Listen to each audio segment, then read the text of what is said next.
unpacking today's headlines. This is Souls and Liberty in Depth.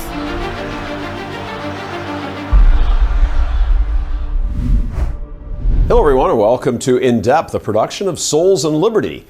JD Vance is weird. That's the charge being circulated by communist Democrats all over social media. The slogan, that charge, arises from Vance's assertion that's what's best for children and America is a loving two-parent family where there is a mom and a dad who are the biological parents. Joining us today to talk about that insanity, that weirdness, is fellow Souls and Liberty contributor Stephen Wynn in Kansas City. Stephen, how are you?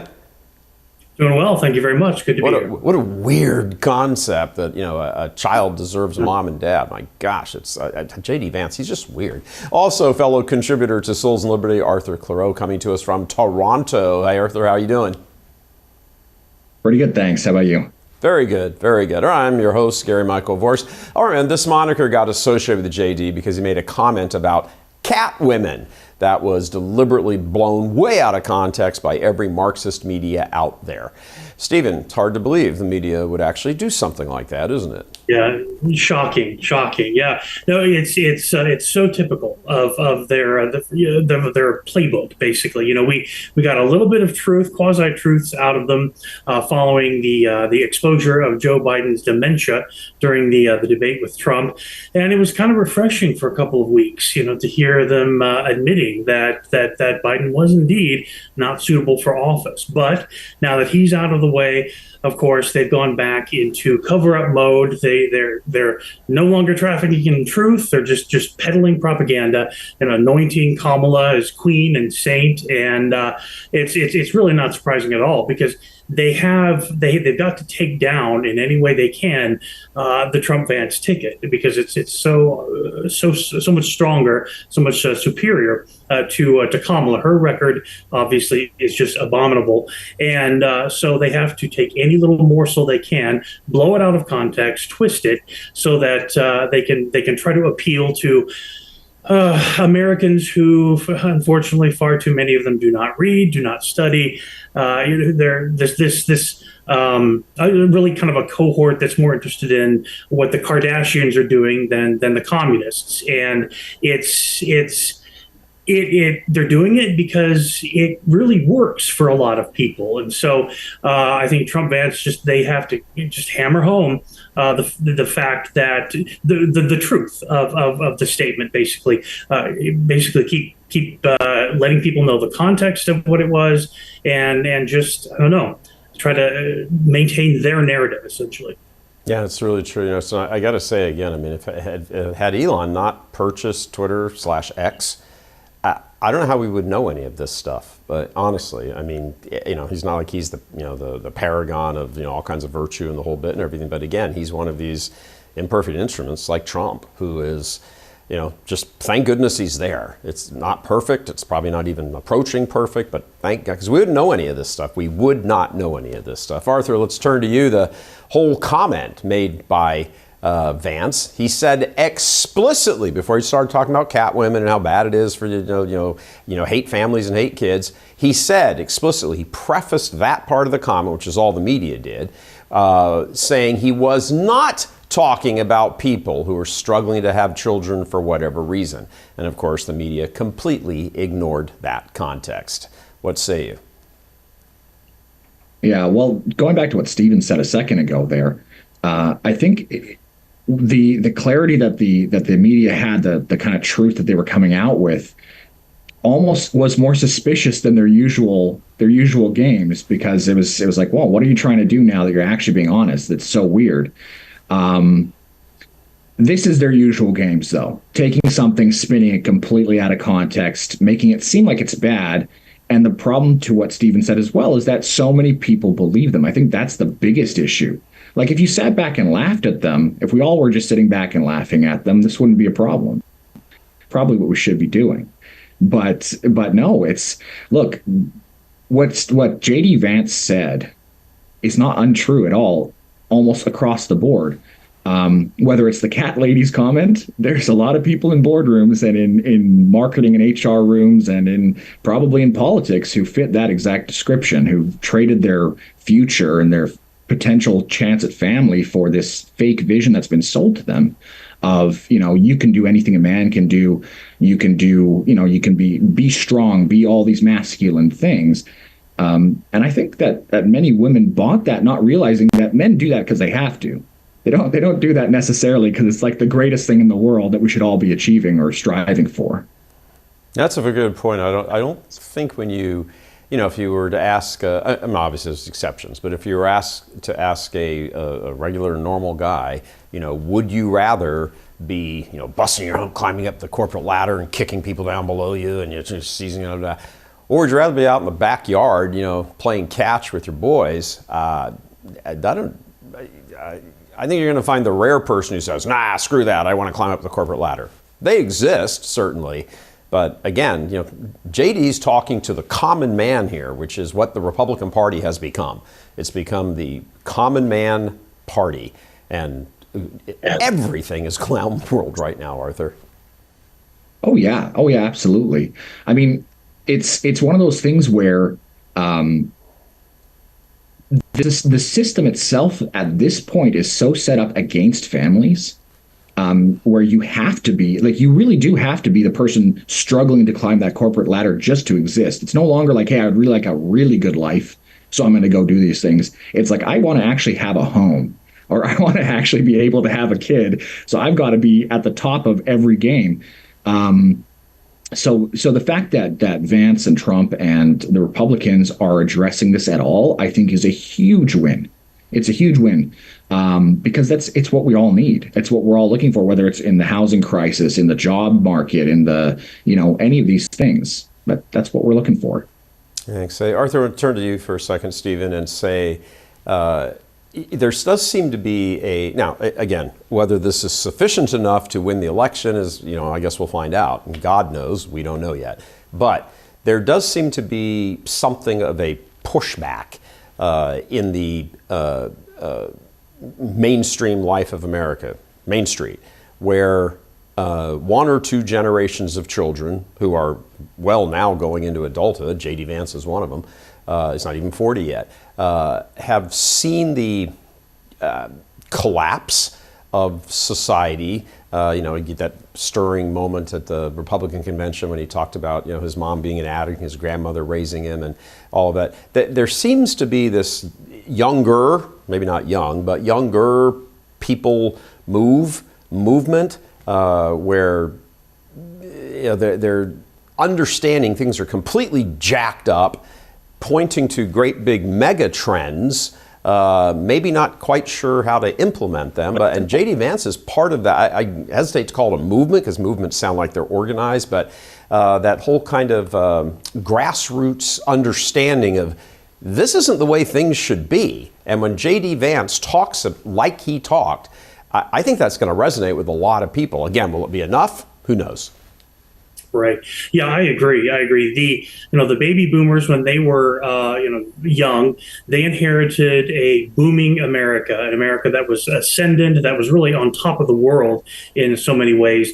And, they embraced this hedonistic ethic of self-fulfillment, the self above all else. And that doesn't destroy society overnight. It takes time. But we can look back and see the results of that, the ramifications, the dissolution of the family, every social indicator, pertaining to the family is just in tatters. And that's been developing over many decades, really since the 1960s. And so the younger generations, the millennials and Gen Z in particular, they have had to suffer the fallout from all of that. And so, you see online, there's a lot of sort of generational angst. Basically, the baby boomers are not thought well of by many of the younger folks here, and it's I think that a lot of young people, those who are really sort of tuning in, looking around and seeing everything, American society, American culture, in just utter degradation. and then just to say nothing of the economic challenges that all of this presents, they're starting to realize that they've been sold a bill of goods, really, and so they're looking for something more authentic, both in terms of faith and in terms of politics, I think.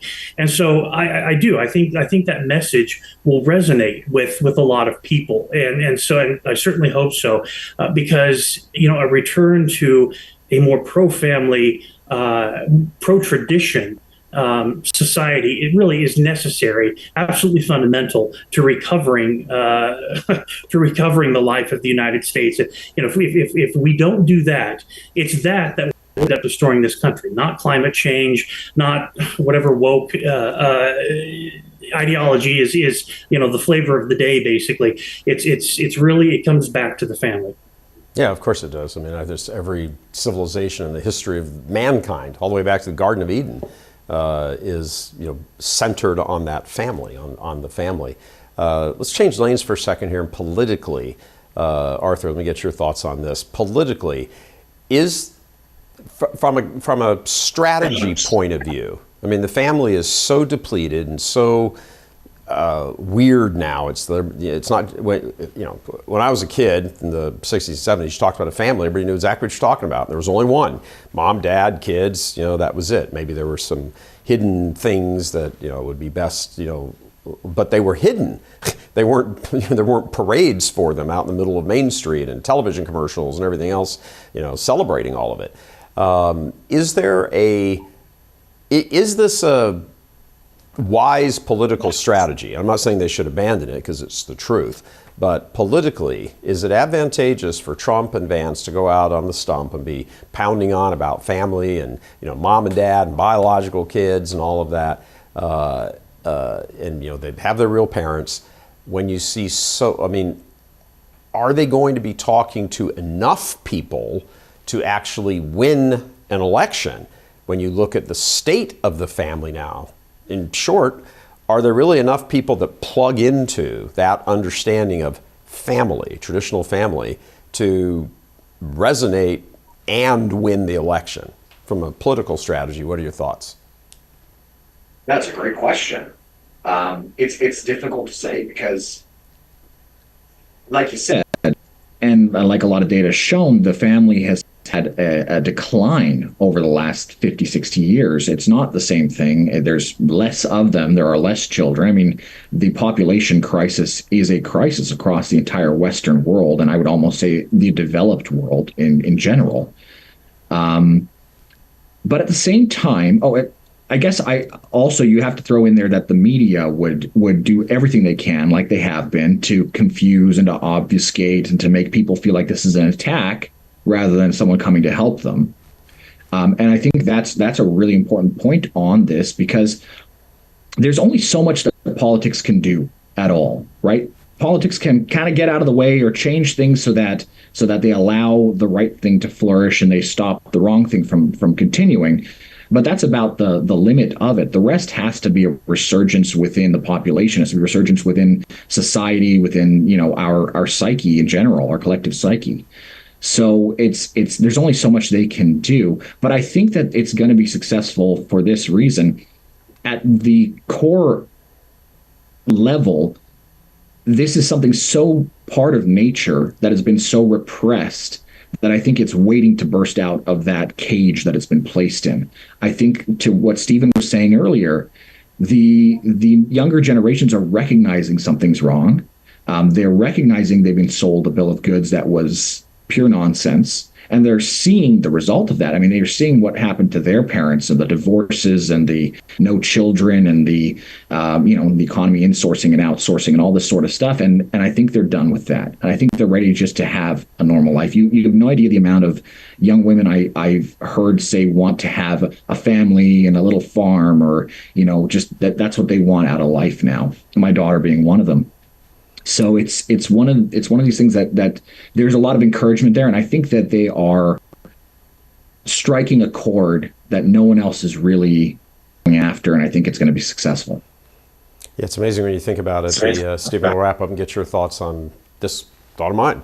The Marxists have for almost 100 years here in the U.S. I mean, the Communist U.S. Party or USA Communist Party, whatever its actual title is, was around in the 1920s. We're in the 2020s now. So we're talking about a century of this. And through education and then the media and all of that. I mean, Karl Marx used to write editorials in U.S. papers. That's how far back this goes. So you're looking at all of this and saying, they have created a crisis on purpose, really an anthropological crisis. Too many people don't know who they are. What the meaning of life is, all of that. So that's not by accident. That's not by accident. And now all of a sudden, they're trying to provide an answer, put that in quotes, an answer to it, so they can have more political power. Not a good place for a civilization to be at, Stephen. No, not at all. And really, it goes back. Yeah, it goes back a century, but it goes even further back when you think about. It's really Malthusianism package. You go back 250 years. The English economist Thomas Malthus, he was the one who introduced the idea of overpopulation, of useless eaters, of the idea that our population growth is going to outstrip our food supply, and this thinking, this ethic has found its way into every destructive ideology in the Western world since then. Very much embraced by the communists, and so it's there's a long history of that there, and translated into policy and whatnot. And you see it today in just I know recently Kamala was caught on film saying basically that climate change, because of the threat of climate change, young people might want to think about or rethink having children. It's just this. It's a repackaged hopelessness, really, and it does nothing really to inspire people. And I think that's what Trump and Vance have to focus upon. I think, based upon the cat lady comment, they might want to limit their snark and really just proceed, hammer home the deadly serious message that the children are needed, the family is needed. It's the foundation of society. We have to, through policy, basically create a nation that is welcoming to children, to families, and you can do that by making life easier for young families. Vance had suggested that families have a lower tax rate, basically, than childless couples. I don't have children. I think that would be a great thing. Because the children are expensive, and I think the circumstances that really dominate American society today are having a major impact on the decision whether or not to proceed with building families. Last year, U.S. fertility hit an all-time low, around 1.7 children per woman, and that is well below the replacement rate. It really just shows that we are a civilization in rapid decline, and I think if Trump and Vance pointed that out, again, they've got to do it. They've got to do it carefully. Some of the older viewers may remember, Bush Quayle back in the early '90s. They were hammered for promoting family values. Again, a comment that was taken out of context, etc. But so it would have to be done carefully. But I think it's necessary because the signs abound nowadays, and I think if you can get people who are maybe on the fence or haven't thought about this too deeply to really look around and finally grasp how bad things are, they could sway them to the right. Yeah, certainly. It's a numbers game. You're not going to get everybody. You're not getting all the catwomen out there in the streets, to all of a sudden go, oh yeah, what Trump says makes sense. Oh yeah, JD, rock on JD, fight, fight, fight. I'm going to switch over and vote for Trump. That's not happening. You're looking for that man and woman in the middle who, I agree, you've got to tailor that message. What will be interesting, I know the Trump campaign has said, hey, the debate we agreed to was with Biden. You guys switched out candidates after we agreed, so no. I'm sure that will turn into a yes at some point down the road. But depending on who the moderators are, how that whole thing is set up with the rules and the whole bit and everything, that will be Trump's one chance to completely and totally unmask her. And he will not have the cakewalk he had against Biden. She's the devil incarnate as far as everything she holds and preaches, and that's going to be 99 days to go, gentlemen. 99 days to go. Thanks for coming on. We'll see you again soon. Before I leave you all, a little thought. It's a very interesting paradigm we're witnessing unfold here in the campaign. A literal, and I mean that word literally, first of its kind. Kamala is the front for a diabolical machine who's controlling human agents. They back her and they control her for their own earthly gain. Power, money, immorality, whatever, all the above. Trump isn't the front man for anybody or any machine. In fact, the machine, even of the GOP establishment, hates him because that machine has connections to the Democrat machine.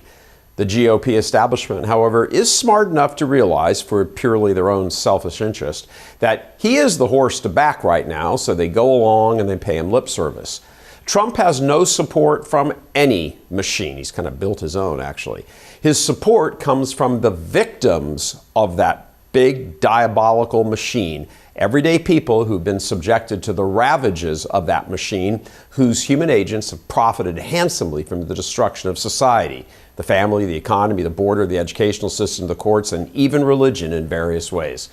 Trump, while being a very imperfect vehicle himself, he poses a threat to them like nothing that has ever emerged on the political scene before.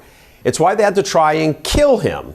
And failing that, they shoved Biden aside faster than anybody expected.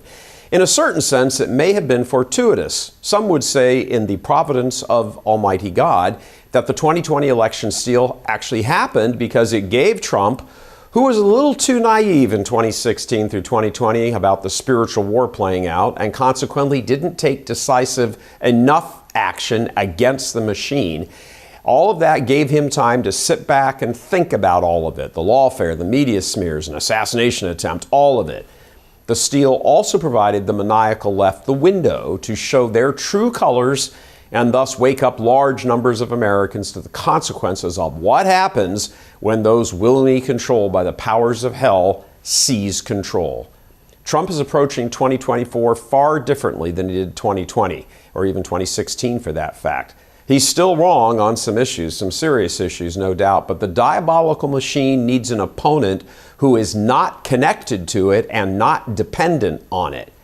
We have fallen very, very far as a nation and culture visibly in the past 60 years, all of which began even long before that, although largely out of sight from the common man. There's no magic bullet to restore the country. There is only the opportunity to begin a restoration, to take the first step. This is going to be a very long road back. Those who remember what it was like will not be alive to see the restoration. But we can take solace in the reality that we helped tremendously in the beginning of the process. Those who are younger must determine to finish the job. A Trump win isn't a done and over victory. It's just a beginning where justice can begin to be reestablished. This election is either a foot finally on the right path or the end of America. It's Trump versus the machine. Trump representing the little man who is trying to reclaim what is rightfully his from the devil. God does indeed work in mysterious ways. That's it for today. Until tomorrow, God love you. I'm Gary Michael Voris.